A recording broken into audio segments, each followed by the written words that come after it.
మహిళ దుస్తులను పట్టుకొని లాగటం, ప్రైవేట్ పార్ట్స్ తాకడం హత్యాచార నేరం కిందకి రాదంటూ అలహాబాద్ హైకోర్టు జడ్జి వ్యాఖ్యలు తీవ్ర దుమారం రేపుతున్నాయి. దీనిపై సుప్రీంకోర్టు సుమోటోగా విచారణ చేపట్టింది. ఆ న్యాయమూర్తి వ్యాఖ్యలు ఏమాత్రం సున్నితమైనవి కావని, అవమాననీయంగా ఉన్నాయని ద్విసభ్య ధర్మస్థానం విచారం వ్యక్తం చేసింది. ఆ జడ్జి ఇచ్చిన తీర్పుపై స్టే విధించింది. ఈ వివాదాస్పద వ్యాఖ్యలపై విచారణ ఇవ్వాలంటూ కేంద్రం ఉత్తరప్రదేశ్ ప్రభుత్వానికి నోటీసులు జారీ చేసింది. జడ్జి వ్యాఖ్యలకు కారణమైన ఘటన 2021లో జరిగింది. ఆ ఏడాది ఓ మహిళ ఇలా ఆమె కుమార్తె బంధువుల ఇంటి నుండి వస్తుండగా ఇద్దరు యువకులు ద్విచక్ర వాహనంపై ఎక్కించుకొని అసభ్యంగా ప్రవర్తించారు.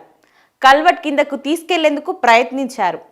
ఈ కేసుపై మార్చి 17న విచారణ జరిపిన అలహాబాద్ హైకోర్టు జస్టిస్ రామ్ మనోహర్ నారాయణ్ మిశ్రా ఓ మహిళను అసభ్యంగా తాకినంత మాత్రాన అత్యాచారంలా చూడలేమంటూ నిందితులకు అనుకూలంగా తీర్పు చెప్పారు.